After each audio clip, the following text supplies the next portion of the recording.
de commerce et, et ensuite, je disais école de commerce, et puis j'ai fait du vin pendant 5 ans en Australie chez Chapoutier.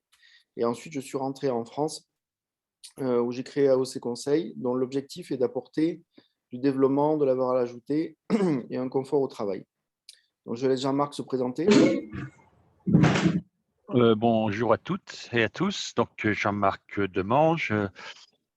Comme Olivier, j'ai eu un premier parcours de vie professionnelle du côté de la technique. À la base, je suis œnologue. J'ai exercé une petite dizaine d'années du côté de la production. Et je suis passé de l'autre côté, du côté des achats, pendant un peu moins de 20 ans, auprès de diverses structures, grande distribution pour une centrale nationale, Intermarché, la vente à distance, maintenant qu'on appelle e-commerce, pour une structure un peu historique en France qui fête ses 40, bientôt 50 ans, qui s'appelle le Club français du vin. J'ai pu m'occuper aussi d'une petite chaîne de cavistes qui s'appelle Intercave, avec 120 magasins quand j'y étais. Et puis, je suis rentré chez AOC Conseil en tant que consultant il y a 6-7 ans, pour accompagner essentiellement des propriétés donc dans leur développement, mais pas uniquement. Voilà. Donc, je suis la personne, j'étais la personne que vous auriez aimé voir passer sur le stand. Je vais vous parler d'expérience, hein, en termes de préparation de salon. Voilà, je suis le gars qui avait du mal à être, que vous aviez du mal à joindre, que vous aviez du mal à avoir en rendez-vous, mais qu'il faut absolument aller chercher. Voilà.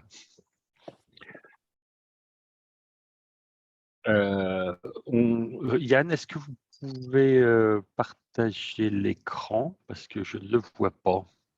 C'est fait, en principe, il est partagé. Non, mais j'ai le droit de partager, c'est ça? Oui. Ok, bon, j'avais pas compris. Pardon. Hop, ça y est.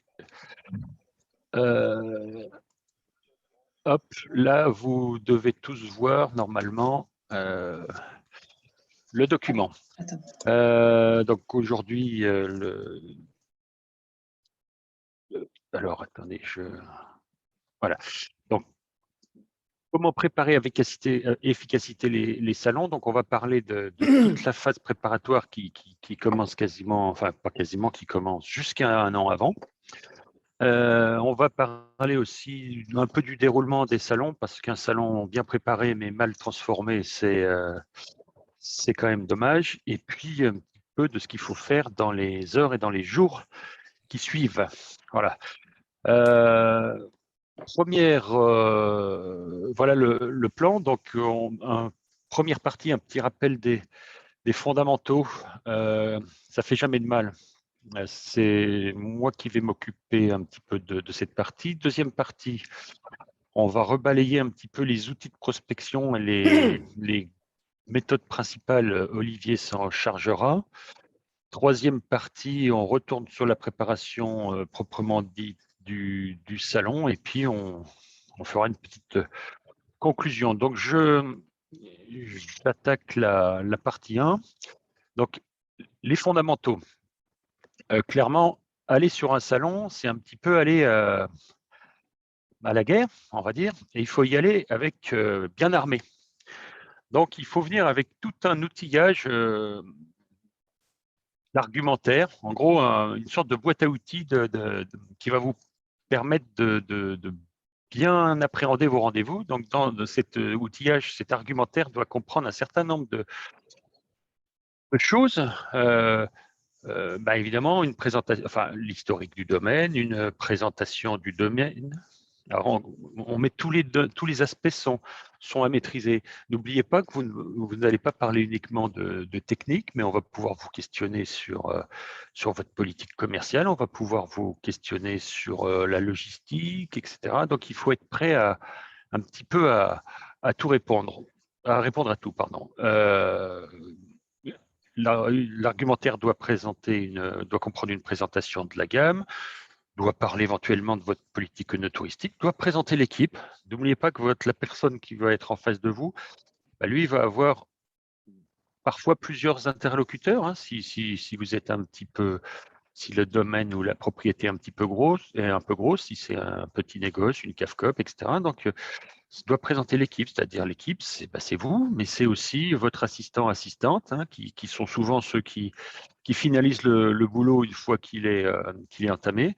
Donc, les capacités logistiques et un outil indispensable que vous devez avoir avec vous, la grille tarifaire. Donc, la grille tarifaire, on a déjà eu l'occasion d'en parler dans un ancien webinaire, la grille tarifaire qui va reprendre, c'est pas le tarif, hein, c'est l'ensemble des tarifs compilés, la grille tarifaire qui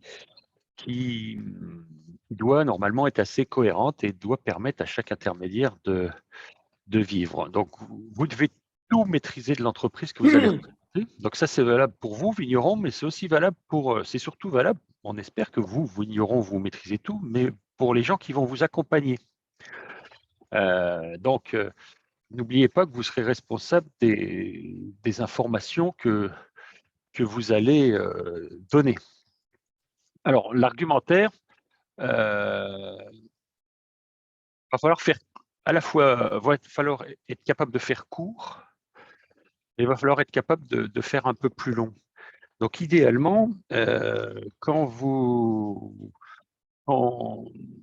faut s'être déjà un petit peu entraîné avant. Donc, va falloir un petit peu travailler les techniques de communication.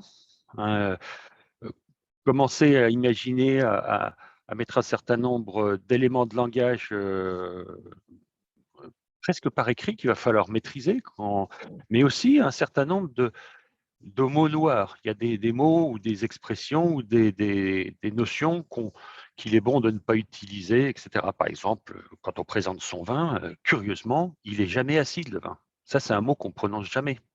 Il est frais, il est vif, il est nerveux, il est tendu, il est tout ce que vous voulez.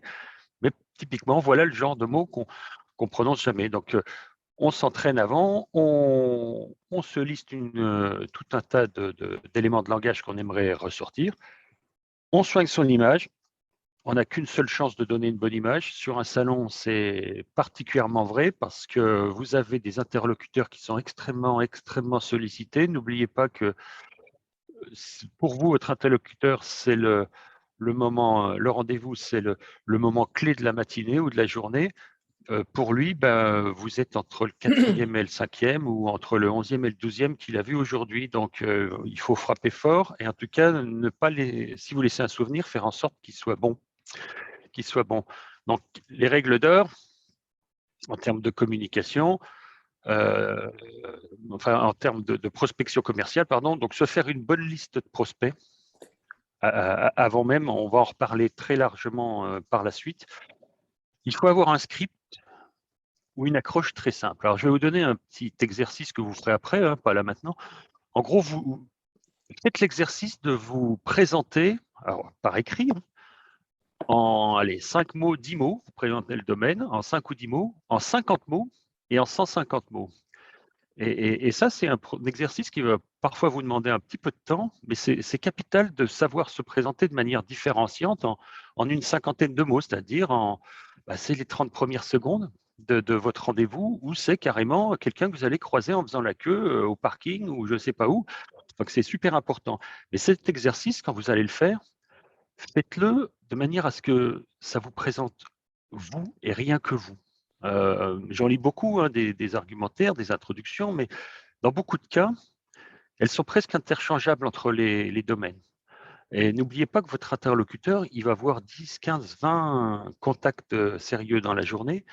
Et s'il veut se souvenir de vous, il ne faut pas que vous l'abordiez avec « Bonjour, on est une propriété familiale depuis 12 générations et on respecte nos terroirs ». Ça, tout le monde le dit. Donc, trouvez une accroche, la petite aspérité qui vous différencie de votre voisin. Ça doit être simple. Vous ne racontez pas votre vie. Ça doit être simple. Donc, faites l'exercice, 10 mots, 50 mots, 150 mots. Avant d'arriver au salon, donc c'est se fixer des objectifs de prospection atteignables. On va le décrire un peu par la suite. Hein. Si c'est on va dire, beaucoup trop ambitieux, bah, clairement, on baisse les bras dès le début. Et puis surtout, garder un état d'esprit positif. Vous allez voir passer pas mal de monde, vous allez subir pas mal d'échecs. N'oubliez pas que si c'était facile, ben, vous ne seriez pas là. Vous avez 50 contacts, vous ne pouvez pas valider 50 ventes dans la journée, quoi. Je vais laisser la parole à Olivier pour un petit peu la suite. Alors, la méthode de prospection, c'est assez simple. Je vais commencer par une chose, c'est que 80% du succès d'un salon, ça se fait avant. Donc, la méthodologie de prospection, c'est d'abord de la rigueur. Le travailler 2 mois avant, et pour moi, c'est 1 à 2 heures de travail 2 mois avant un salon. C'est-à-dire que si vous partez à un salon, les mains dans les poches, c'est pas la peine d'y aller, il faut de suite arrêter. Surtout que le coût d'un salon en moyenne, je parle de Wine Paris, je parle de Provine, on est sur du 4 000 à 5 000 euros. Alors après, il y a les subventions, plus les frais. Donc nous, on pense que première chose, c'est 80% du succès, de la préparation, 1 à 2 heures par jour, 2 mois avant. Ça, c'est la première chose. Le deuxième point qui me paraît aussi important, c'est le travail en entonnoir. C'est-à-dire qu'on va le voir, on va travailler de prospect froid après chaud et des choses comme ça.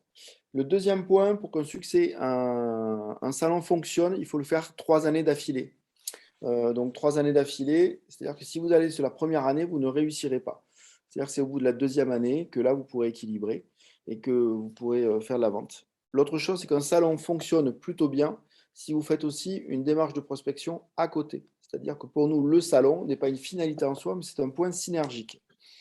Je m'explique. Quand vous faites un salon sur Wine Paris, vous aurez d'autant plus un résultat que vous serez capable de prospecter tout au long de l'année sur des régions comme l'Île-de-France, où vous serez capable de faire une synergie en apportant vos acheteurs et les faire signer pour des clients. Donc, l'avantage du... Est-ce que vous pouvez revenir derrière? Voilà, merci. Juste avant. Voilà, encore avant. Merci. Donc, la méthodologie de prospection, la prospection froide sur Internet, moins coûteux que démarrer une prospection classique à partir d'un salon ou d'une tournée, mais très long et qui prend beaucoup, beaucoup de temps.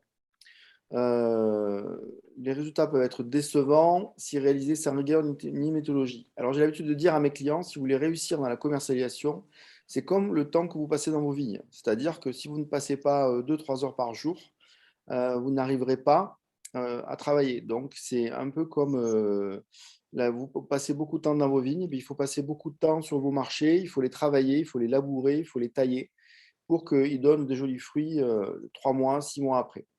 Et l'objectif, la réussite d'un salon et la réussite d'un réseau de distribution, c'est toujours pareil, c'est 18-24 mois. Comme la vigne que je travaille, il faut des bons outils. Et la première chose, c'est être outillé avec un CRM. Donc un CRM, c'est un petit logiciel de gestion en relation client. Là-dessus, vous avez des outils qui sont pas chers du tout. Vous avez Pipedrive, vous avez Salesforce, vous avez HubSpot, et ce sont des outils qui vont vous permettre d'enregistrer tous vos clients, tous vos prospects, d'avoir des rappels automatiques tout au long de l'année pour les relancer. Et puis aussi des outils de mass mailing, c'est-à-dire un outil où vous allez pouvoir faire du mass mailing, c'est-à-dire envoyer de façon importante à vos prospects des informations sur votre château ou le fait d'être présent sur les salons. Donc là, vous avez des outils qui sont très simples comme Sarbacane avec des coûts très très faibles. Et aussi avoir un niveau de compétence assez technique. Ensuite, donc comme je le disais, la prospection chaude sur Internet, il faut beaucoup de travail. C'est-à-dire c'est assez long.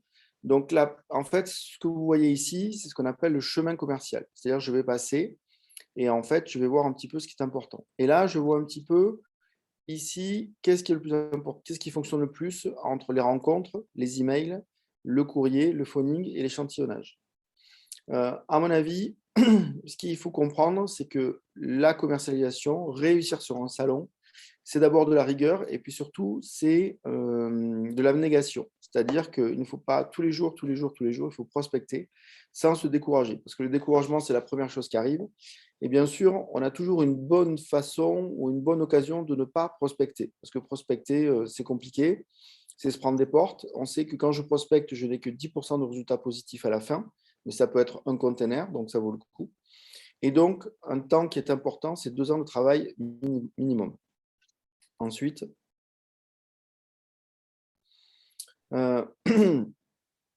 donc la prospection, donc il faut d'abord la prospection sur Internet, moins de préparation et un tunnel de transformation plus court qu'en prospection froide, donc un meilleur investissement, mais un investissement plus cher. Alors nous, on pense que la façon et la meilleure façon de vendre, mais c'est rencontrer les gens. On parle d'un produit humain, d'un produit vivant.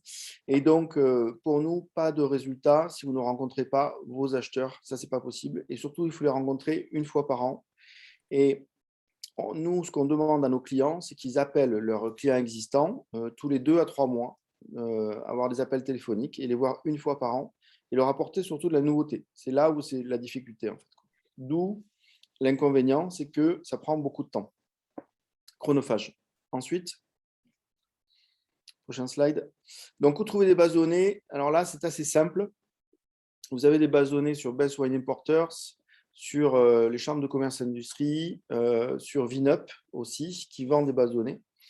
Vous avez sur Vitisphère. Alors, chambre de commerce et d'industrie, vous pouvez acheter auprès de, Business France les répertoires des importateurs. Voilà. Alors, il faut aussi actualiser les bases de données. Donc, ça, c'est vraiment compliqué parce qu'on sait, par exemple, pour les 2 dernières années, il y a eu beaucoup de changements, autant chez les acheteurs que dans les entreprises. Jean-Marc?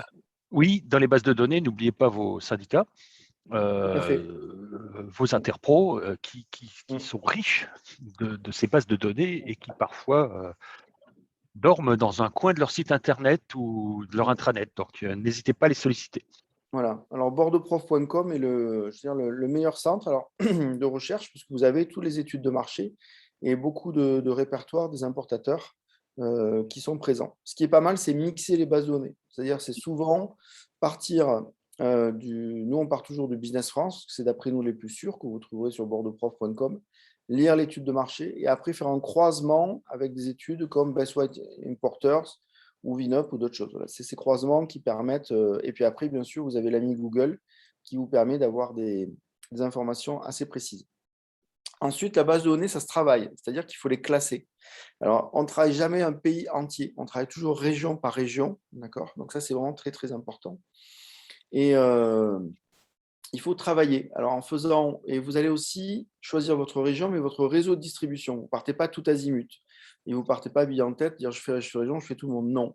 En fait, si je suis une CAP coopérative, si je suis un vigneron indépendant, si je suis un négoce, je vais bien sûr avoir des cibles par rapport à mon appellation ou à mes appellations, mais aussi par rapport à mes quantités à distribuer. Voilà. Et ensuite, les réseaux à cibler. Et puis après aussi la taille des réseaux, c'est-à-dire le chiffre d'affaires ou des choses comme ça. Et donc là, vous pouvez vérifier les contacts sur lesociétés.com, sur les réseaux sociaux, Facebook, LinkedIn, etc. Et puis donc votre base de données, en fait, s'il y a 200 personnes, à la fin, vous aurez peut-être que 30 ou 40 prospects. Mais vous aurez ce qu'on appelle des prospects A, c'est-à-dire des prospects chauds qui là vraiment vous intéressent. Et après, si vous en avez 40 sur 200, c'est ce qu'on appelle les A. Après, vous pouvez faire 50 de plus les B qui sont peut-être moins intéressants. Et après, laisser le tout venant. Autre chose que vous pouvez vous poser comme question aussi, c'est est-ce que je le fais moi ou est-ce que je le fais faire par exemple, un stagiaire, Kedge, INSEC ou quoi que ce soit, ou un alternant.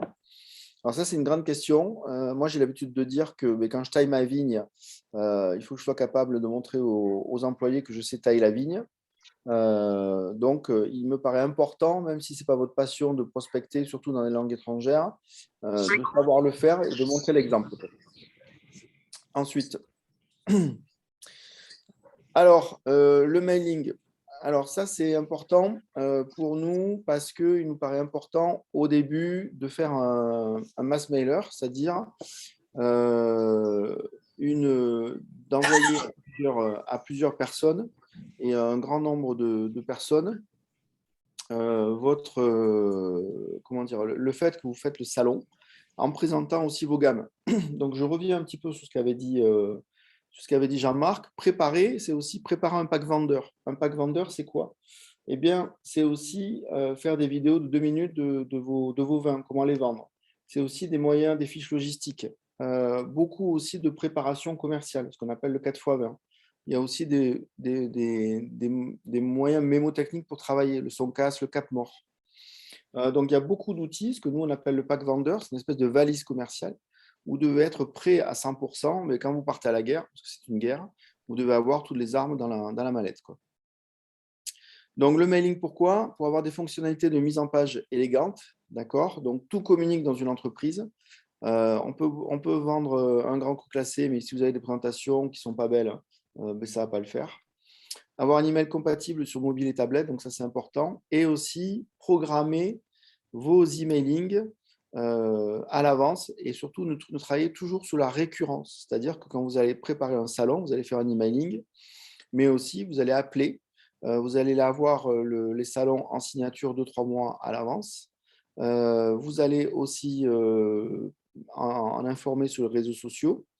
Vous pouvez faire un petit peu de courrier papier pour vos principaux prospects les plus importants et aussi faire des campagnes de SMS. Voilà, ciblées. Alors attention, très très ciblées, quoi.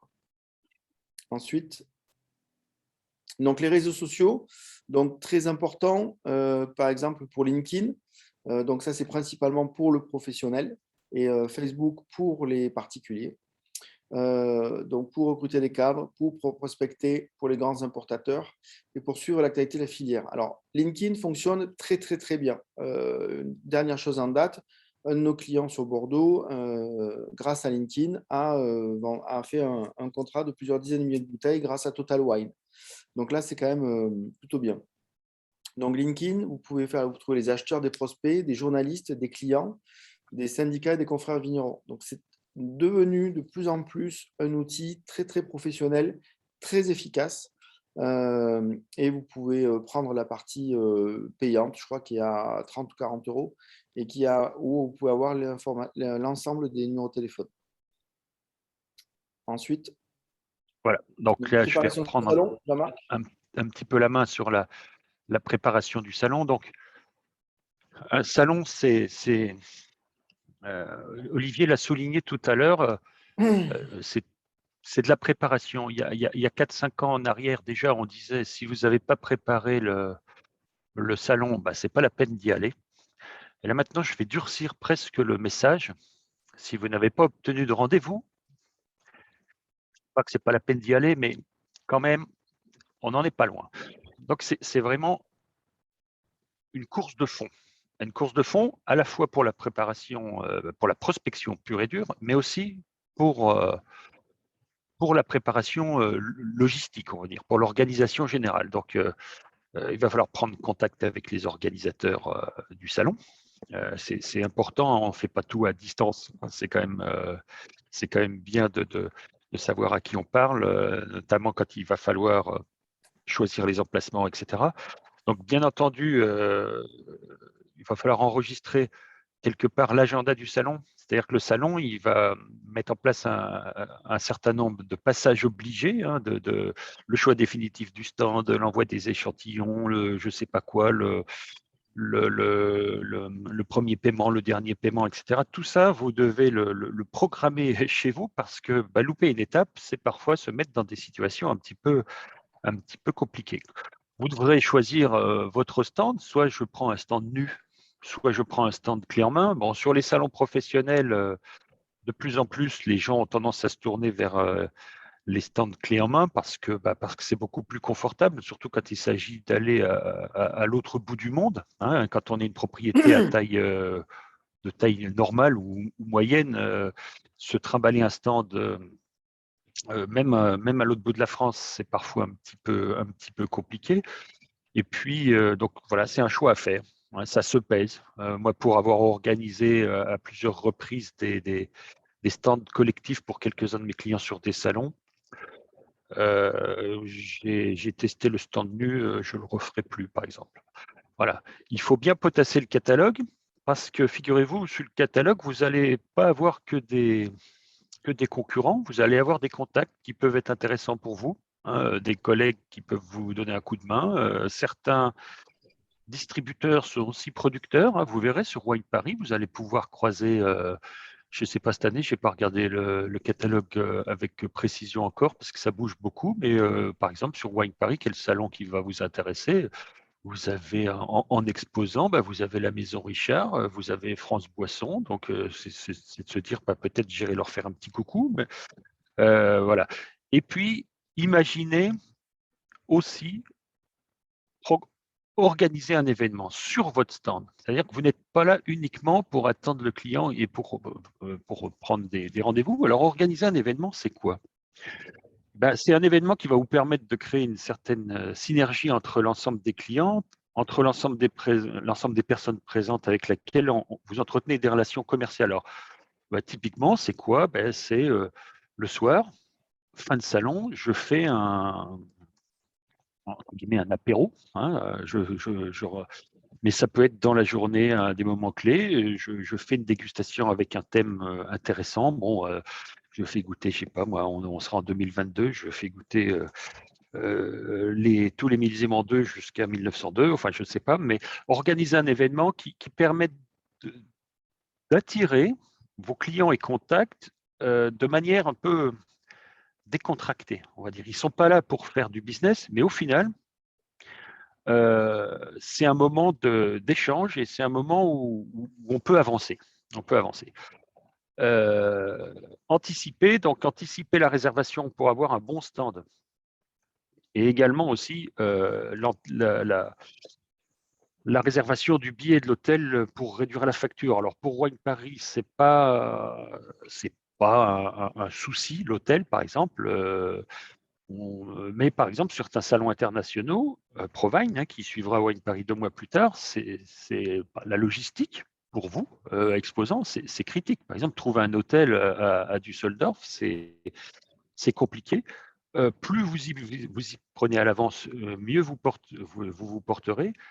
Et par exemple, Provine, il ne faut pas hésiter à le faire un an à l'avance. Ou souvenez-vous de la grande époque de Vinexpo, les Bordelais logeaient sur place, mais quand vous venez de loin, c'est quasiment un an à l'avance. Donc, c'est la même chose pour les stands.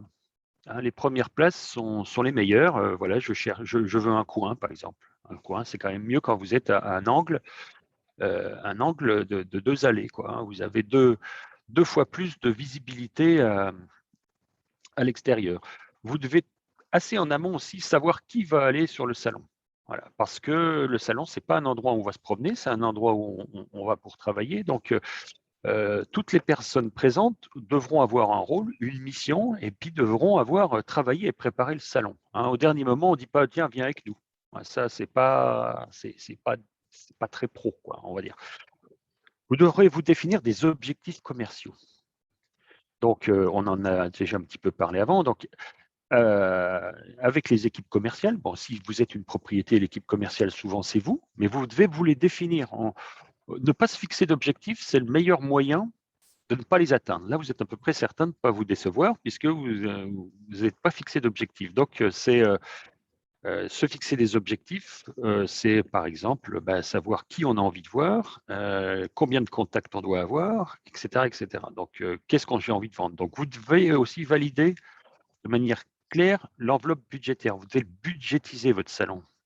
Donc, savoir de combien vous disposez pour ne pas avoir de surprise. Parce qu'un salon, évidemment, le ticket d'entrée, le moindre salon, c'est 3 000 €. Et puis, vous rajoutez un peu de logistique par-ci, un peu de frais d'hébergement par-là, de la restauration, etc. Puis, 2 000 à 3 000 €, tac, vous avez doublé la facture sans vous en rendre compte, ou passer à 5 000. Et ce n'est pas tout à fait pareil. Donc, quand vous fixez une enveloppe dès le départ, et ça, je n'ai encore pas parlé de coûts de stand si vous décidez de fabriquer votre propre stand ou de faire faire. Donc, fixez-le à l'avance. Se fixer une enveloppe budgétaire, c'est aussi se donner un objectif. On sait qu'il va falloir maintenant qu'on aille aller chercher du client, quoi, hein. Ça vous met la pression.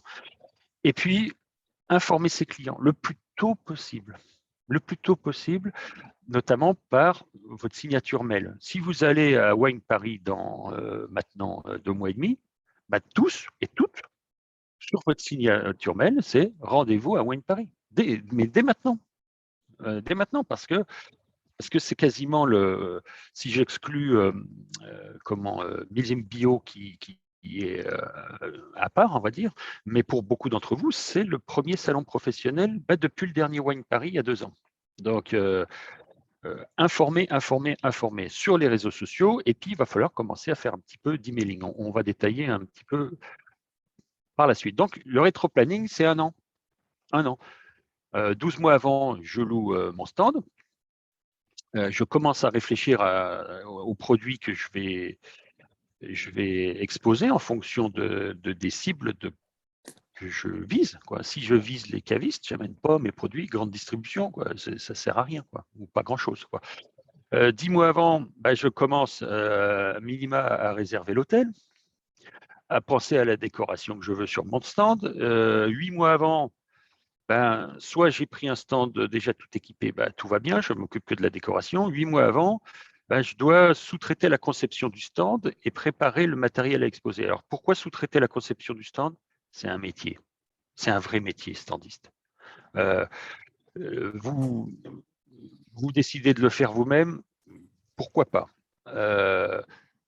Ceci dit, notre expérience collective avec Olivier, moi et le reste de l'équipe, et puis moi en tant qu'acheteur,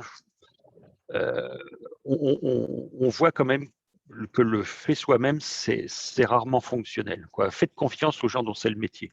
6 mois avant, vous commencez à mettre en place votre politique de communication, d'attirer vos prospects dans le pays de destination si c'est à l'étranger, mais aussi dans votre pays d'origine. Vous mettez en place un certain dynamisme. Il faut être visible. Voilà, vous réfléchissez à quelle animation de stand je pourrais avoir sur place. Par exemple, vous parlez de faire goûter des vieux millésimes, vos nouvelles cuvées, etc. 4 mois avant, vous devez constituer et commencer à former l'équipe qui sera sur place. Donc, qui va vous accompagner et quel est l'enjeu de l'événement? C'est quoi? L'enjeu un salon, ce n'est pas un endroit où on va et on attend le client, on a des objectifs. L'enjeu, c'est aller chercher du caviste. C'est important parce que ça participe pleinement au développement de mon exploitation. C'est important parce que je suis à un virage, etc. Voilà, vous commencez à organiser la logistique. La logistique, ça peut être compliqué. Donc, surtout si vous devez expédier du matériel, vous commencez à préparer toute la communication, donc la documentation d'entreprise dont on a parlé tout au début, vous savez, l'argumentaire, etc. L'argumentaire, entre autres. Vous pouvez éventuellement acheter de l'espace publicitaire dans le catalogue. 3 mois avant, au moins, pour certains salons, on commence à préparer le voyage, billets d'avion, passeport, etc. 2 mois avant, il y a la demande d'assurance foire ou prospection. Et puis après, ça s'enchaîne. 1 mois avant, il faut faire la demande de carnet ATA pour l'expédition c'est les documents douaniers pour l'expédition d'échantillons, sauf si vous les expédiez à travers d'un mouvement collectif. Souvent, quand vous avez votre syndicat qui s'en charge, donc ça a au moins l'avantage de simplifier les choses. Et puis, vous envoyez des invitations. Les derniers jours, expédier vos produits, organiser le départ du personnel, etc. Là où c'est primordial, c'est, on va dire, les 2 derniers mois. Parce que là, il va falloir commencer. Là, on prépare le salon, mais il y a le côté prospection pure dans ces 2 derniers mois qu'il va falloir soigner. C'est-à-dire que 8 à 10 semaines avant, je fais un premier emailing qui fait youhou, je vais aller sur le salon. Cet emailing, donc Olivier en a parlé, à qui on l'envoie? On l'envoie un peu, on va dire, à tout le monde. C'est-à-dire nos clients, nos prospects en cours de travail, nos prospects qu'on a repérés sur des sites, sur des bases de données, etc. À peu près 2 mois à l'avance. Et puis, 6 semaines avant, on en remet une couche et puis on commence à prendre son téléphone parce que l'objectif, n'oubliez pas, c'est de prendre des rendez-vous. Donc, on appelle par ordre d'importance, ce qu'Olivier qualifiait les prospects A, B, C, etc. Vous les avez triés en niveau d'importance, vous devez les appeler. Envoyer un mailing dans la nature, ça ne sert à rien. Ça sert à une chose. Ça sert à pouvoir prendre son téléphone, à dire « Bonjour, je vous ai envoyé un mail il y a 2 jours. Je souhaiterais voilà, est-ce que vous avez bien vu? Je suis présent sur tel salon. Est-ce qu'on peut convenir de rendez-vous ?» Clairement, le mailing tout seul, le rendement est extrêmement faible. Le mailing, il sert à prendre son téléphone et à appeler. Et quand on appelle, c'est là où il ne faut pas perdre de vue pourquoi on appelle. Vous appelez pour un seul et unique objectif, prendre rendez-vous. Vous n'appelez pas pour vendre du vin, vous n'appelez pas pour parler de votre nouvelle méthode de taille ou je ne sais pas quoi, vous appelez pour prendre rendez-vous. Souvenez-vous, les 5 mots, les 50 mots, les 150 mots de tout à l'heure, c'est là qu'il va falloir les dégainer parce que vous n'avez pas beaucoup de temps pour vous. Et prendre le téléphone, ça va être des dizaines et des dizaines d'appels. Olivier parlait d'un CRM, le petit logiciel qui va vous permettre de bien gérer ça. Entre celui qui vous dit rappelez-moi après-demain, rappelez-moi dans un mois, j'ai pas le temps, etc., va falloir les gérer ça. Parce que les acheteurs, j'y étais, clairement, ils sont sollicités. Parfois, il va falloir les appeler 4, 5, 10 fois avant de pouvoir les avoir. Donc ça, il faut se faire aider avec un petit logiciel. 2 semaines avant, rebelote un petit mail, des petites confirmations pour les gens qui vous ont dit OK. Les gens qui vous ont dit OK, on a rendez-vous, vous reconfirmez à nouveau l'heure. Et ça, c'est progressivement jusqu'au bout. Et jusqu'à la veille du salon, vous rappelez aux gens avec qui vous avez rendez-vous que vous avez rendez-vous à telle heure. Et parfois le matin, si vous connaissez votre prospect, si vous savez qu'il est un petit peu tête en l'air, vous n'hésitez pas à lui envoyer un petit SMS. Voilà. C'est vraiment un travail dans les 2 derniers mois. Olivier parlait d'1 heure à 2 heures par jour. On y est, c'est exactement ça. C'est un entonnoir. Au début, on vise large, etc. Mais à la fin, ça se resserre et je vous garantis que le travail se densifie. Voilà pour les derniers jours, pardon. Préparer son salon, donc un peu plus en amont, là j'étais un peu à la fin, c'est soigner la conception du stand. Imaginez par exemple un espace café, regardez si on a des connexions Internet. On va parler de la connexion Internet, c'est capital. Définir un certain nombre de journalistes, prescripteurs, youtubeurs, blogueurs, pourquoi pas rencontrer sur le salon, bien préparer sa gamme en fonction du lieu du salon. Et préparer donc les outils du pack vendeur, comme l'a souligné Olivier tout à l'heure. Et puis faire le rétro-planning, le planning du salon, c'est-à-dire les rendez-vous, bien vous les fixer avec les temps de prospection, etc. Et puis, c'est à ce moment-là que vous commencerez à calculer un petit peu le retour sur investissement. Donc, vous devez aussi avoir une checklist. Ça paraît anodin, ça rappelle un petit peu quand on partait en colonie de vacances, mais c'est ça. Il ne faut rien oublier parce que quand vous êtes arrivé à Düsseldorf et puis que vous apercevez que vous avez oublié les plaquettes, c'est quand même dommage, hein, ça fait un petit peu loin. Je me suis vu, moi, aller dans un copie minute avec une clé USB pour imprimer des tarifs parce que le client les avait oubliés. Donc c'est sympa, mais ça va 5 minutes, quoi. Donc ça paraît très scolaire. Oui. Mais c'est capital. Et des choses très basiques, par exemple, avoir de l'argent liquide. Par exemple, à Düsseldorf, si vous voulez approcher du salon, vous garez, il faut donner 100 € à l'entrée en liquide que vous récupérez quand vous sortez. Donc, si vous n'avez pas 100 €, vous êtes bon pour vous taper vos paquets sur des centaines de mètres, parce que c'est quand même un grand salon, quoi.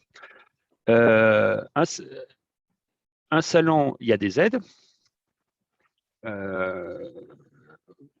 Qui sont extrêmement variables suivant les régions. Donc, vous avez en ce moment et jusqu'à fin 2022 le chèque relance export qui permet une prise en charge de 50% dans une certaine limite de la préparation ou de la prospection d'un salon. C'est important. Vous avez des subventions régionales qui sont variables selon les régions. Il y en a une en région Aquitaine. Et puis, vous avez aussi quelque chose qui est intéressant, qui est l'assurance prospection. Assurance prospection accompagnement. En gros, ce n'est pas des aides, c'est des aides en cas d'échec. C'est-à-dire que on vous aide si vous êtes planté. Ça rassure quand même, quoi. Le salon, donc, on l'a dit, on le redit, ça s'anticipe longtemps à l'avance, on prospecte longtemps à l'avance, on communique longtemps à l'avance, et on va aussi chercher le maximum de subventions. On a beaucoup parlé de la préparation du salon. On a parlé aussi un petit peu de la manière dont ça se déroule. Il y a le après. Le après. C'est-à-dire qu'une journée de salon, c'est éprouvant. J'en conviens. Mais le soir, avant d'aller au restaurant avec les collègues qu'on n'a pas vus depuis 6 mois, on est content, voire 2 ans, on confirme. On confirme à tous nos prospects de la journée ce qu'on s'est dit. On envoie des mails. Je vous parlais d'Internet, ce n'est pas un hasard. Vous envoyez. Vous confirmez, c'est idéalement le soir. Si vous ne pouvez pas, parce qu'on sait que ce n'est pas toujours possible, vos derniers clients, ils partent et puis après, vous partez aussi, c'est le matin. Vous arrivez avec de l'avance sur votre stand et vous y collez. Vous confirmez tout ce que vous êtes dit la veille avec vos prospects. Au pire du pire, mais ça, c'est déjà pas bon, le lendemain du salon. Mais ça, c'est déjà pas bon. Et si vous attendez la semaine d'après, c'est mort. Mais je vous le dis, dites-vous que vous avez en face de vous un acheteur qui a vu 10, 15, 20, 30 contacts. Et si la semaine d'après, une semaine après tout le monde, il reçoit votre confirmation, mais votre confirmation, elle n'existe pas. Elle n'existe pas. Donc, c'est de la discipline. Vous avez bossé, vous êtes convenablement avec de la discipline avant, vous avez été bon pendant, et bien c'est le juste après peut tout gâcher. Donc, on confirme le soir, si on ne peut pas, le matin, le pire du pire, le lendemain du salon, et après, c'est pas la peine. C'est pas la peine. Voilà. Et puis, je vais laisser Olivier un petit peu finir la conclusion. J'ai beaucoup causé, je suis désolé. Donc moi, je voulais rajouter quelques points. Donc les objectifs, combien de rendez-vous sur une journée de salon? J'ai l'habitude de dire 8 à 10 rendez-vous dans la journée, si on est vraiment très opérationnel et très très bon. Et surtout, n'oubliez pas le soir, on fait souvent donc inviter des clients ou des prospects à dîner le soir. C'est souvent là où on fait du bon business et où les gens se relâchent un peu et où on peut célébrer ou accentuer et faire des ventes additionnelles qui sont importantes. Donc, je redis ce qu'a dit Jean-Marc, préparation aussi d'emails un peu, ou qui sont un peu des emails un peu tout faits, où je rajoute quelques lignes personnelles pour les envoyer dans la journée ou le soir, parce que vous êtes beaucoup à vendre le même produit au même prix. Et souvent, le point de différenciation sera votre sérieux. Et les gens ne sont pas si sérieux qu'on peut le dire. L'autre chose aussi que je voulais dire, c'est l'après-salon. Donc le soir, vous faites comment dire, un email de confirmation sur ce qui s'est passé, ce que vous êtes dit, ce qui a été dégusté, ce qu'ils ont apprécié, les grilles tarifaires, etc., etc. Mais vous relancez vos clients en plus 2, plus 4 et plus 6 semaines. Donc ça, c'est une obligation. Vous ne lâchez pas vos clients. Voilà. Votre ténacité paiera. Et même si la personne peut-être ne vous achète pas le vin cette année, il faut qu'il y ait un après-salon, mais que cet après-salon soit programmé. C'est-à-dire sur votre logiciel de CRM, vous allez programmer, mais je dois le rappeler à plus 2, plus 4, plus 6 semaines. Et si vous dites, ben non, finalement, j'ai dégusté, j'aime pas ou je ne vais pas acheter, vous ne lâchez pas votre prospect. Vous l'avez rencontré, vous l'avez picousé, donc vous le relancez tous les 2-3 mois. Regarde, j'ai ce nouveau produit, regarde, je reviens en Allemagne, regarde, je reviens à Wine Paris, etc., etc. N'hésitez pas aussi à faire une promotion sur le salon. Par exemple, faire un petit événementiel, autant sur vos clients que sur vos journalistes. C'est-à-dire une cuvée que vous lancez, une cuvée un peu spéciale, un vin orange, des choses comme ça. Et pour aussi faire la vente sur le salon, d'accord, faire une offre commerciale, une offre salon, tout simplement. Donc ça me paraît aussi important pour faire signer et essayer de faire signer le client. Mais normalement, si vous avez bien préparé 2 à 3 mois votre rendez-vous, Il a déjà reçu des docs, il est déjà OK pour le rendez-vous, il a reçu aussi peut-être des tarifs, peut-être qu'il vous a demandé déjà des échantillons. Donc, l'idée, c'est que aussi vous avez déjà bien préparé votre client pour signature sur le salon. Ensuite, préparer aussi pour le déjeuner, préparer quelque chose qui soit un peu authentique pour le déjeuner. Souvent, les acheteurs, alors vous pouvez amener les acheteurs au restaurant. Alors, à Wine Paris, ça se passe plutôt bien. À Provine, c'est un peu l'enfer sur terre pour le déjeuner. Donc, si vous avez, je ne sais pas moi, des choses très simples, mais qui soient assez efficaces, par exemple des jambons que vous découpez sur le salon, des choses comme ça peut être appréciable. Et ça peut bloquer votre acheteur qui passe un bon moment et qui peut se restaurer sur place. Qu'est-ce que je voulais dire d'autre? Le travail sur les journalistes, c'est le moment aussi. Je travaille mes clients, je travaille mes potentiels clients, mais je travaille mes journalistes. Donc là, j'ai fait une petite base de données de 20-25 journalistes du pays ou, par exemple sur Wine Paris, sur les principaux. Je vais essayer de les attirer, je vais essayer de leur présenter des nouveautés. N'hésitez pas aussi à vous différencier. On est dans un secteur excessivement concurrentiel, donc toujours apporter une différence. Qu'est-ce que le journaliste peut dire qu'il ne dira pas pour les autres, pour les voisins? Voilà. C'est la même chose pour un acheteur. Quelles sont les nouveautés qui vont pouvoir apporter après 2 années de traverser dans le désert où ils sont restés finalement avec leur même gamme? Donc toujours, qu'est-ce qui me différencie et qu'est-ce qui m'identifie par rapport à un client, un concurrent? Et puis aussi sur les objectifs. Alors nous, les objectifs, on est un peu sévère. Pour nous, si vous dépensez 5 000 euros, il faut faire 50 000 euros de chiffre d'affaires. C'est-à-dire qu'on multiplie par 10 les objectifs de chiffre d'affaires. Vous pouvez faire beaucoup plus, nous on est toujours pour le plus, mais la rentabilité d'un salon, c'est ça. Si vous, par exemple, One Paris va vous coûter 4 000 à 5 000 euros, on va dire que vous avez 1 000, 1 500 euros, donc ça vous fait 5 000 à 6 000 euros par le coût du salon, et les salaires, je ne parle pas de tout ça. Donc, il faudrait que je fasse 60 000, 65 000 euros de chiffre d'affaires. Alors, je sais que beaucoup vont être un peu effrayés par ces chiffres, mais c'est vraiment l'objectif où il faut être, entre 10 et 15%. Jean-Marc? Ne fuyez pas quand vous entendez ça. Le chiffre d'affaires, c'est pas le soir du salon, hein. Quand on peut signer sur le salon, c'est bien, mais c'est dans la durée. Alors, dans la durée, c'est pas dans 15 ans, hein. On est d'accord, hein. C'est dans la durée, hein, dans les jours, les semaines, les mois, l'année qui suit. Le plus tôt, c'est le mieux. Mais voilà, ne vous effrayez pas parce que si vous revenez du salon et vous n'avez rien signé, ne baissez pas les bras. Le boulot, il continue. Et le commerce, comme je l'ai dit en préambule, et Jean-Marc l'a dit aussi, c'est une course de fond. C'est-à-dire que, comme je l'ai dit, il faut 3 ans pour faire pousser un vignoble, un hectare de vigne. Et bien, il faut 3 ans pour faire pousser un réseau de distribution.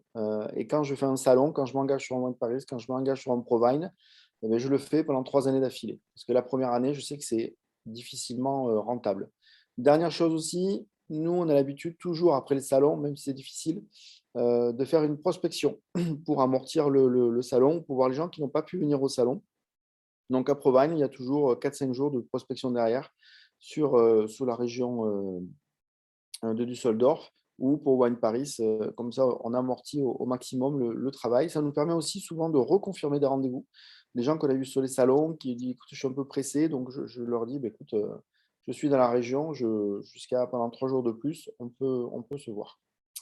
Voilà. J'espère que Voilà, ça vous intéresse. l'idée, c'est vraiment le salon a un coût, c'est d'essayer de le rentabiliser au maximum, hein. Chaque prospect, vous pouvez quasiment lui donner un coût, hein. Votre salon vous a coûté 6 000 euros, vous avez 20 prospects, bah, vous savez que chaque prospect vous a coûté, entre guillemets, 300 euros. Ça vous donne une responsabilité, ne pas le laisser refroidir, ne pas le perdre. On n'a pas le droit d'abandonner un quelconque prospect en cours de route. Voilà, c'est la règle. Pour remettre une image sportive, alors je disais la course de fond pour la construction d'un réseau de distribution, c'est aussi un boxeur. C'est-à-dire que quand j'ai mon client, j'ai une demi-heure pour le séduire. Donc, ça veut dire que j'ai préparé tout mon storytelling. J'ai utilisé des moyens de commercialisation, comme je disais, le son casse, le cap mort, les phrases de l'ascenseur, le 4x20. Enfin, il y a beaucoup d'outils comme ça que vous pourrez utiliser et vous devez vous préparer. C'est-à-dire que même si vous n'êtes pas à l'aise avec, à la vente, ben, c'est comme tout. On n'est pas un bon vigneron. Ben, c'est à force d'échecs et d'abnégation qu'on devient un bon vigneron. Mais pour le commerce, on n'est pas un bon commerçant. Ça n'existe pas. Il y a des gens qui ont plus ou moins des aptitudes, comme pour des vinificateurs. Mais c'est du travail, c'est de l'apprentissage, c'est de l'expérience, c'est du partage d'expérience et c'est surtout de la volonté et de la rigueur. Voilà. Il n'y a pas de. Comme je suis un bon vigneron, c'est une série d'étapes qui sont préparées, qui sont améliorées chaque année et qu'il faut continuer. Aussi, une chose qui me paraît importante, et ce sera pour moi le mot de la fin, à chaque fois que vous faites des rendez-vous avec des clients, toujours se remémorer l'ensemble du rendez-vous et se noter et se dire où est-ce que j'étais bon, où est-ce que je n'ai pas été bon. Parce que c'est comme ça qu'on s'améliore au fur et à mesure des salons. C'est comme ça qu'on devient plutôt dire, percutant et qu'au fur et à mesure, le pourcentage de réussite sur un prospect est important. Jean-Marc ? Merci. Non, non, j'ajouterai rien de plus. Bon. Merci à tous les deux pour cette présentation très, très claire, très, très complète. On va se passer aux questions. Alors, je vous ai demandé à toutes et à tous de les poser par écrit et je les lirai et je laisserai Olivier Antoine et Jean-Marc y répondre.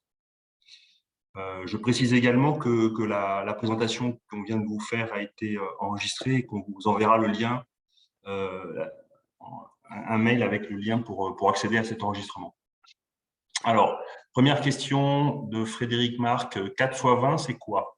Alors, tous les outils que je vous ai donnés sont CAS, CAPOR, ce sont des choses qu'on voit en BTS, ce sont des choses tout simples, mais qui sont très efficaces, que vous pourrez trouver sur Internet. Et si vous voulez, je pourrais même faire une liste pour ceux qui veulent, que je pourrais laisser à la FGBV. Donc, l'idée, le 4x20, c'est quoi? C'est les 20 premiers pas, les 20 premiers gestes, les 20 premiers mots que je vais prononcer.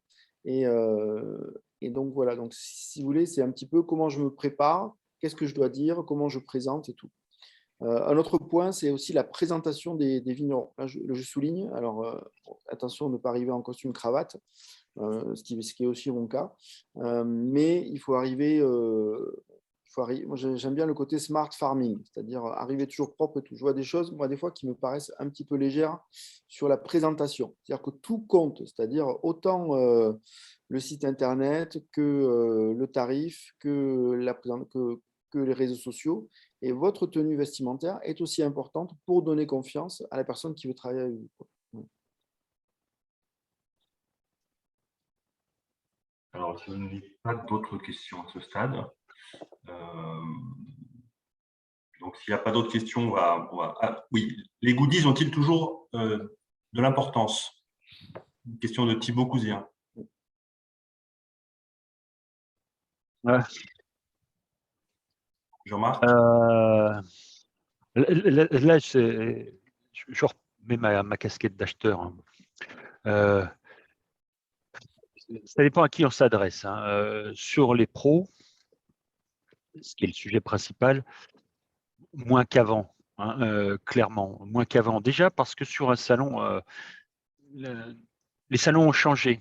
Il y a 20 ans, j'arrivais avec un salon en tant qu'acheteur avec un sac et il repartait plein de plaquettes, plein de goodies, justement, de tire-bouchons. Et maintenant, l'acheteur, il arrive sur un salon avec un petit carnet et puis son smartphone, et puis il ne s'encombre pas. Voilà. Et lui refourguer un truc dans les mains, au premier rendez-vous à 9 h du matin, c'est lui mettre un truc qui va l'enquiquiner toute la journée. Mais par contre, après, dans la relation, dans les envois, bien sûr, ça a de l'importance. Mais il faut que ce soit ciblé. Voilà. Pour les particuliers, là, c'est c'est hautement important. C'est même hautement symbolique pour beaucoup. Et puis, c'est le petit cadeau qui coûte rien, quoi. Offrir un tire-bouchon qui vous a coûté 1,50 €, qui a un prix affiché de 6,50 €, c'est sympa voilà, ce genre de choses, quoi. Moi, je rajouterais par rapport à ces formats, quand vous allez laisser des plaquettes, des tarifs ou quoi que ce soit, essayez de faire des formats plus on va sur des formats quand même petits ou restreints, parce que les formats A4, c'est fini, quoi, en fait. Quand vous préparez vos docs, pensez à ça. C'est vraiment des choses qui doivent être pratiques et petites à emporter. Ayez du papier, mais ça ne sert à rien de partir avec 500 plaquettes. Ayez la même présentation sur une tablette, sur votre PC. Ayez-la en PDF. Ce sera aussi l'occasion de reprendre à nouveau des coordonnées précises pour pouvoir la faire suivre, quand vous allez confirmer. Mais maintenant, vous distribuez 10 fois moins de papier qu'avant. Donc, de la tablette, du PC, peu importe votre technique, mais l'essentiel maintenant se fait en digital. Ça ne veut pas dire que le papier est mort, mais on le dégaine au moment opportun. Alors, j'ai d'autres questions. Que pensez-vous des V-Notes? Alors, ça a son utilité, c'est extrêmement efficace quand le salon est virtuel, quand la prospection se fait à distance, clairement, ou en masse, en tout cas. Sur un salon pro, dont le sujet, c'est le sujet du jour, ça a quand même beaucoup moins d'intérêt, puisque vous amenez votre matériel. Et voilà, donc pour des envois après, pourquoi pas, mais bon, sur le salon pro, c'est moins le sujet. Voilà, c'est moins le sujet. Autre question, peut-on aussi compter sur la venue de clients non prévus? Ça arrive de moins en moins. C'était le cas sur les salons pendant des décennies, on va dire. Ça arrive de moins en moins, bien sûr. Mais sur un salon comme Provine, par exemple, c'est rare, c'est rarissime, quoi. Dites-vous qu'un acheteur qui s'organise, il n'a pas traversé la moitié du monde pour se promener. Voilà. Donc dites-vous ça. Il a largement planifié son salon. Il s'est réservé des plages d'exploration, ça c'est clair.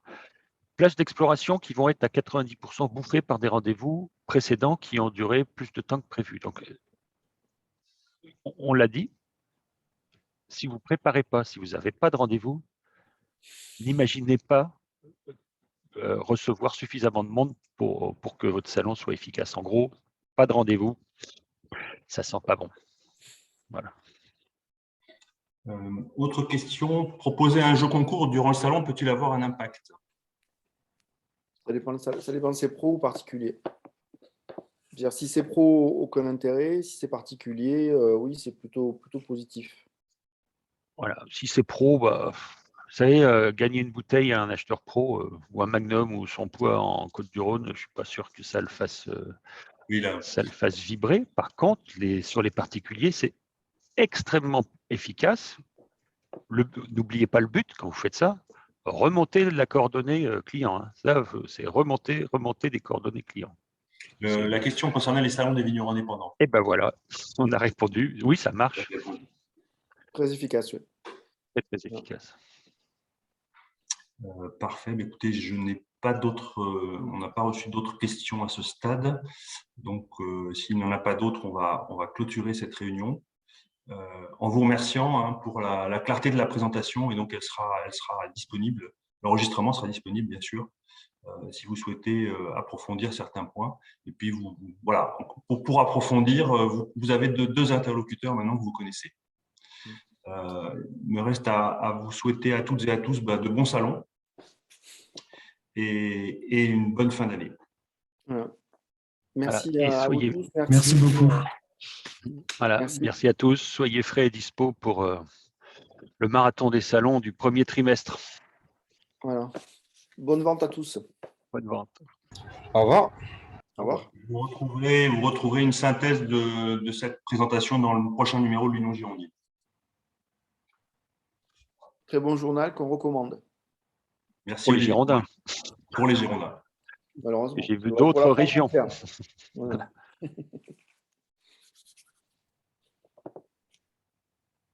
journée.